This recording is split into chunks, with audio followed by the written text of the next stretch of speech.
And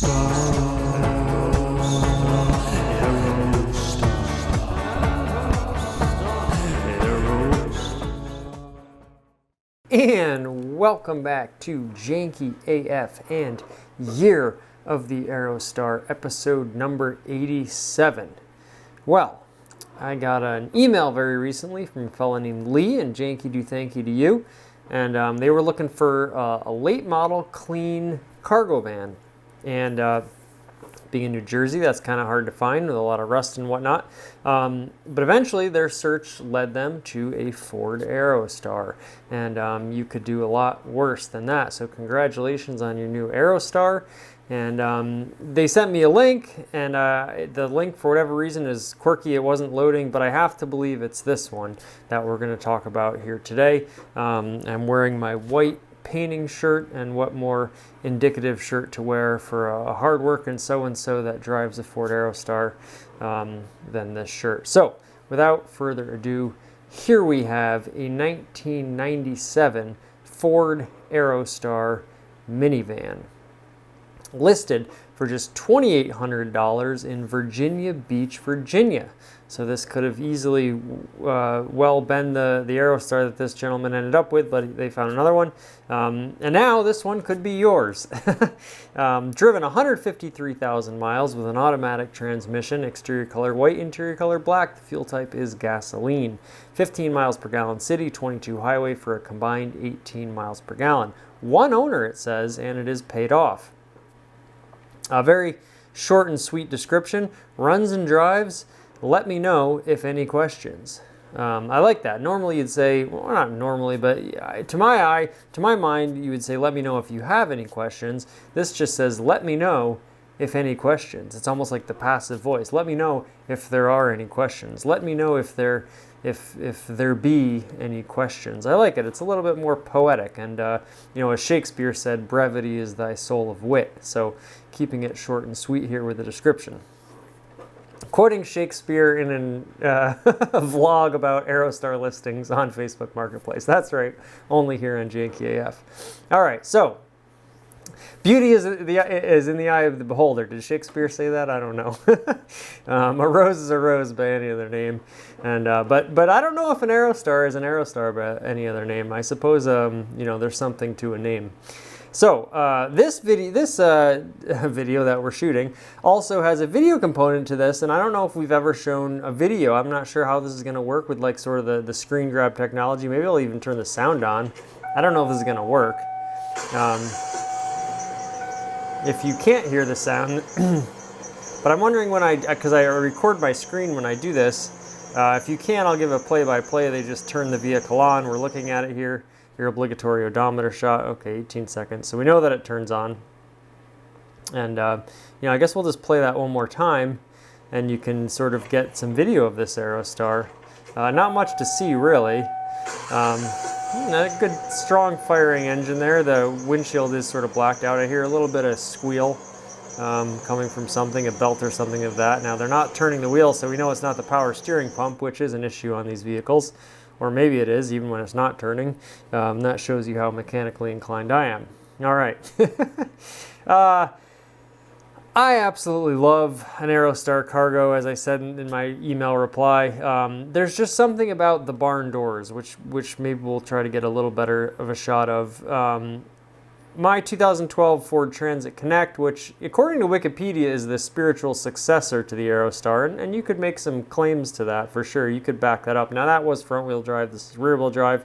But that vehicle featured barn doors and was available as sort of like a passenger or a cargo vehicle. I think, the modern day, the big transit vans are a little bulkier. I think the Transit Connect is sort of, I guess you could say it is a spiritual successor. I think the Aerostar sort of stands on its own as a little bit more of a unique vehicle. But certainly I do love the Transit too. And I wish more, as an aside here, and maybe I'll do a whole nother video on this, but Ford has the E-Transit now, which is the big one, and they just came out with the Transit Courier. But it's going to be an, electric, smaller transit for like, the cities and people that don't need a giant van. But they're only introducing it in Europe to begin with, which is doubly disappointing to me. One, I'm disappointed that they didn't go back to the Aerostar namesake, because I don't, I really think the Aerostar had like a positive reputation, and I've heard some people say otherwise, but every time someone sees one of my Aerostars or hear about Aerostars, oh, my family had one of those, or oh, my family had two of those. So, I'm a little disappointed that they didn't bring back the Aerostar namesake. Of course, the Transit namesake probably just has more, not even marketability, but just more like name recognition in this day and age. Most people have heard of a Transit, and now they have the Transit Courier, or Courier. But that kind of hurts my plan to introduce for Ford to come back with the electric Aerostar, because they already have this Transit thing going on. And that's all well and good. But maybe when they bring it to the United States, now I don't want them to just rebadge it as an Aerostar. I would like something from the ground up that has the styling of the Aerostar and all that. And so probably looks like it's probably not going to happen. But it is disappointing that it's only coming to Europe, and I fail to understand that. Although I'm sure Ford's done a lot of research. Neither here nor there. We're not talking about Transits. We're talking about Aerostars. Although I would love to see an electric Aerostar one day. All that is to say, I love the barn doors. As you can see, and it's funny because my Aerostar, my 1986 Aerostar, has the dent in the same spot right here.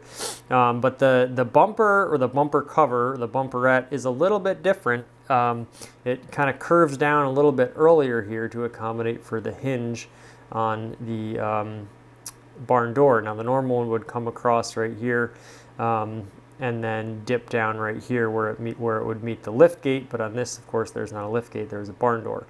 This being a 1997, obviously we have your simplified taillights without the amber in there.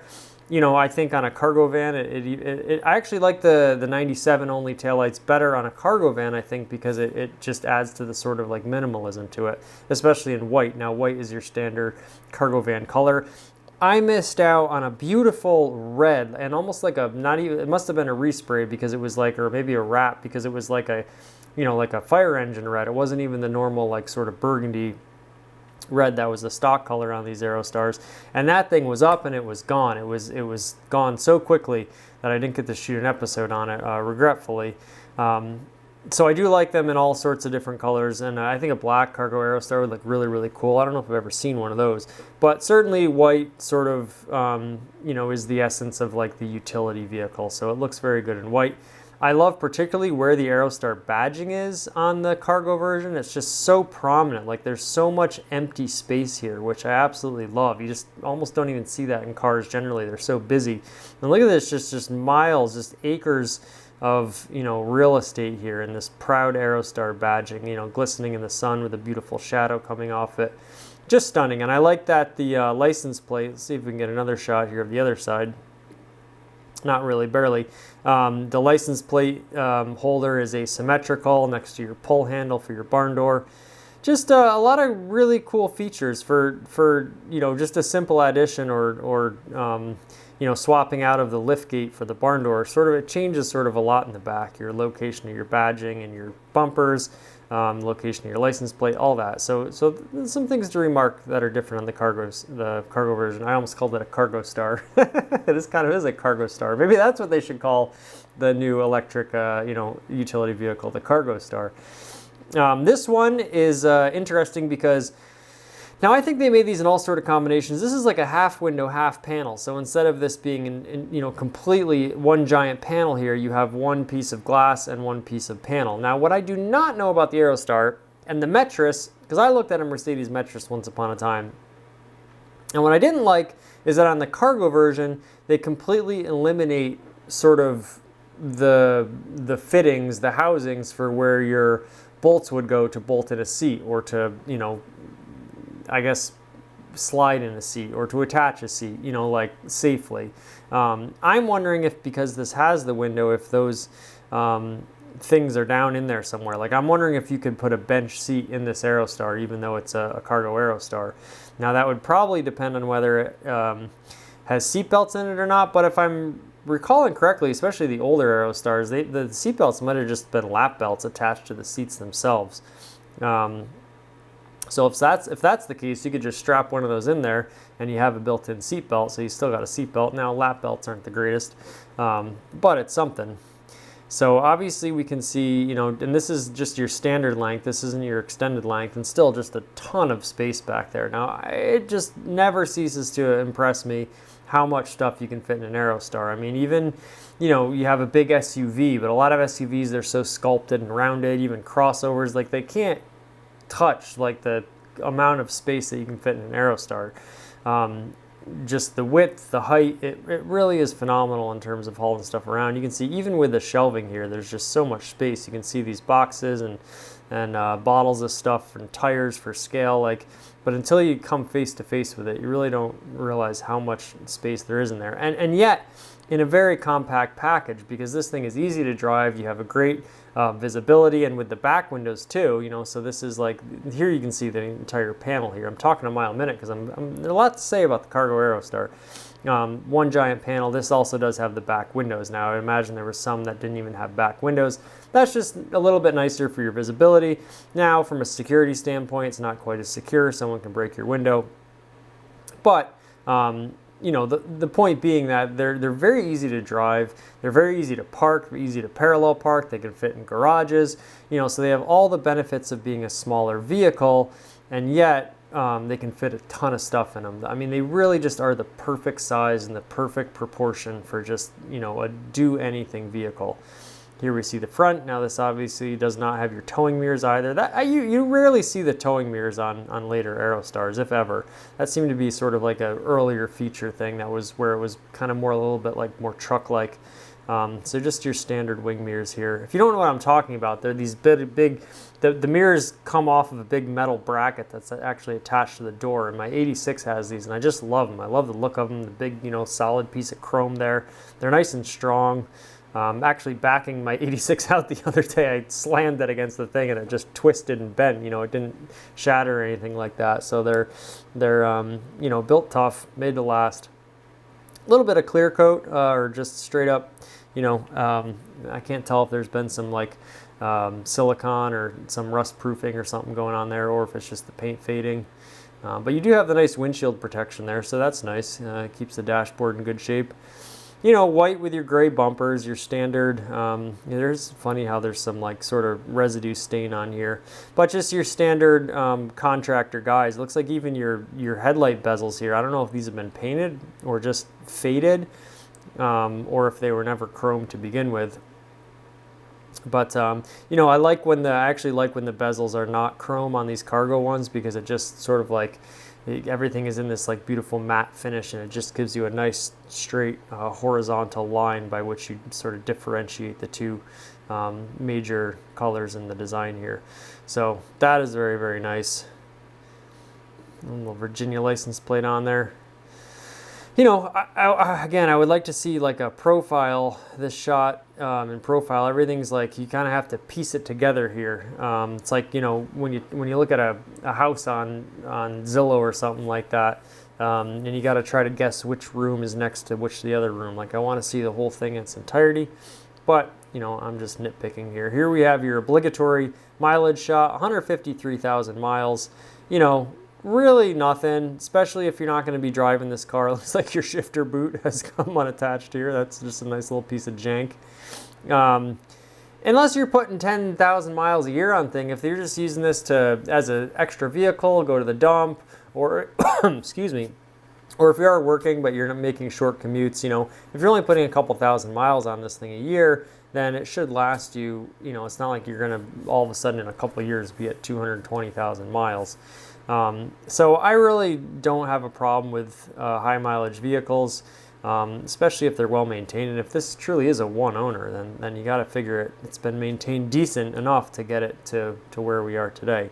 And being a 97, obviously it's the last model year, so just a little bit, as new as this is the newest Aerostar you can buy.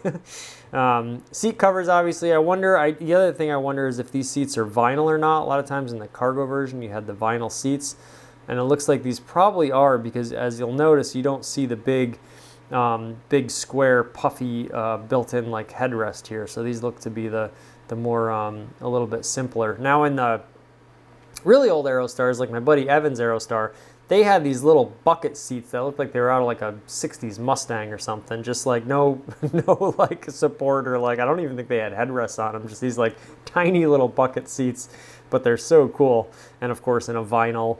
I like a vinyl seat. You know, obviously it's not leather, but vinyl's kind of great because you're not going for luxury, you're just going for sort of like rugged durability, and vinyl is so easy to clean.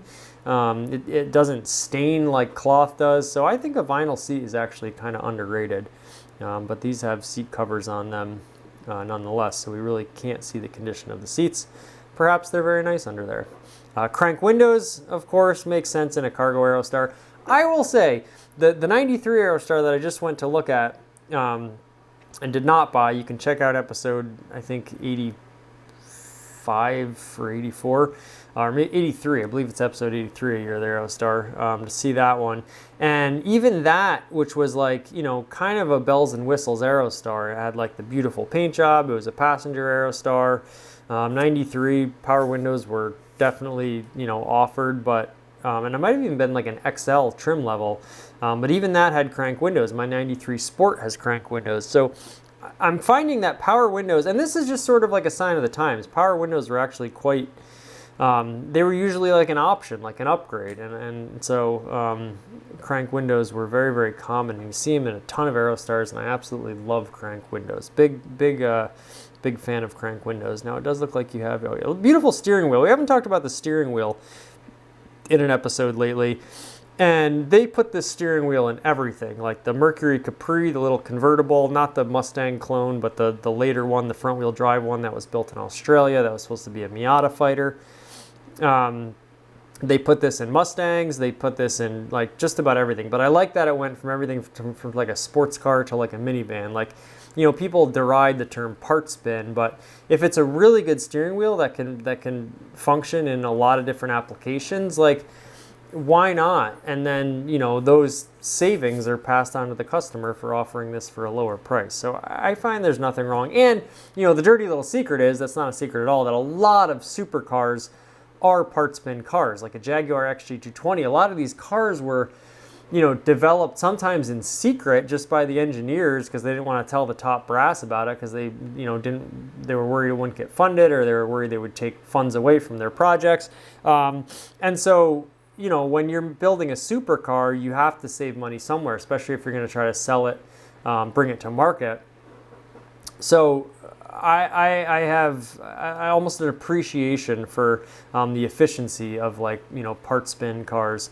And so I absolutely love this steering wheel. To me, it's an absolute legend, and I love the little horn buttons on here, and a very ergonomic steering wheel, a very like functional steering wheel. It's a good, and I think aesthetically also very pleasing. And I don't know if I've said this before, but these horizontal lines going throughout the Aerostar, or excuse me, Freudian slip, throughout the steering wheel are very indicative of the actual body lines on the Aerostar. So I think this wheel was probably developed just generally and not specific to the Aerostar, and then used later on other things. I'm sure it was used on all things at the same time, but it is very fitting on the Aerostar because these sort of body lines going in here, and that's like the continuity, the design continuity of the Aerostar to me is absolutely unmatched by any other vehicle. Everything just makes sense in context with itself, and just one reason why we love it so much.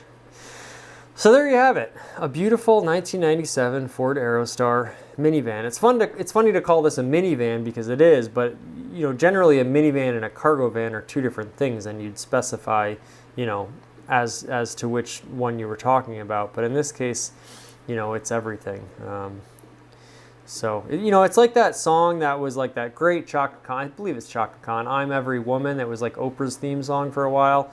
The Aerostar is like, it is like every car, you know. It can do everything, and you can say, oh, it's definitely not a sports car, but rear wheel drive, you can get it with manual transmission. You know, you lower a little bit, but even, you know, my 1986 has the 2.3 liter inline four. That engine not only was in the Mustang, and by the way, the Aerostar, when it came out, had a better coefficient of drag at 0.37 than I think the Mustang and the Lincoln like Mark 7, whichever. And that Mark 7 has really kind of become like a hot car. I think Hoovy's Garage bought one.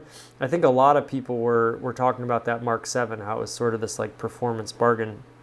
Or the LSC, the luxury sport coupe, that little two-door one. Maybe it was even the Mark 7 or the Mark 8. I don't think they made it much beyond the Mark 8. But I digress. So that 2.3 liter inline 4, I think you can actually get quite a bit of power out of that engine. And I think a lot of people tune that engine and use it almost like for race applications. So I do think the Aerostar, and they made a sport version of it, let's not forget. Although I've never seen a sport with a manual. I don't think that was even possible to order from the dealership, excuse me. If anyone ever sees a sport that's a manual. Now what you could do is you could get a manual Aerostar and you could get the sport body kit for it, and you could make like a sport clone that's a manual, and maybe I'll do that one day.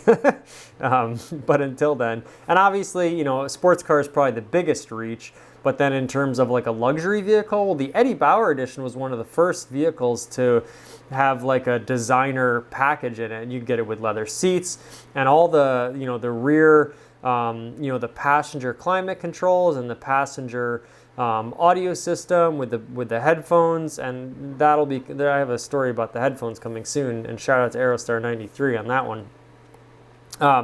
So it could be a luxury vehicle, and obviously then you go towards it can be a minivan. Obviously it can be just a regular passenger vehicle, because it's really not that big. It's not really any different from driving a sedan.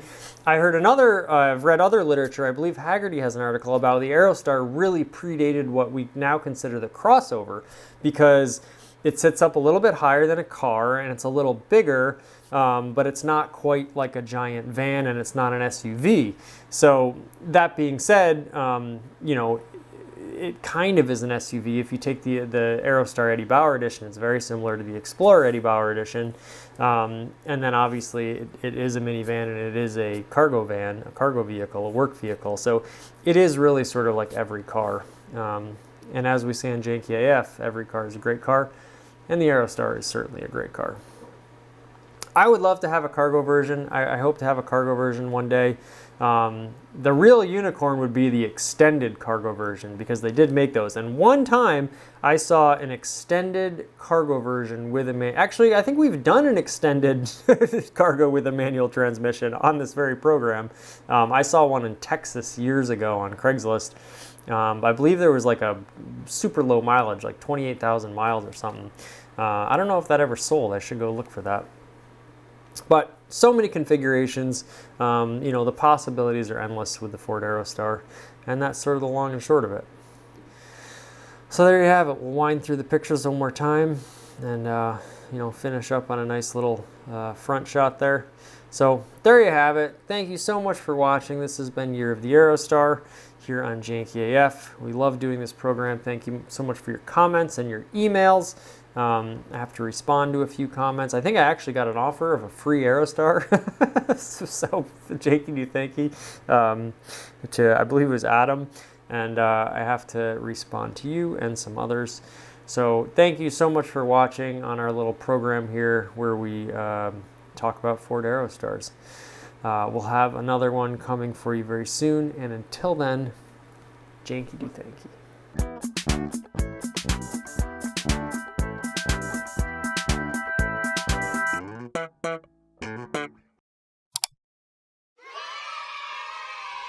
One small step for man,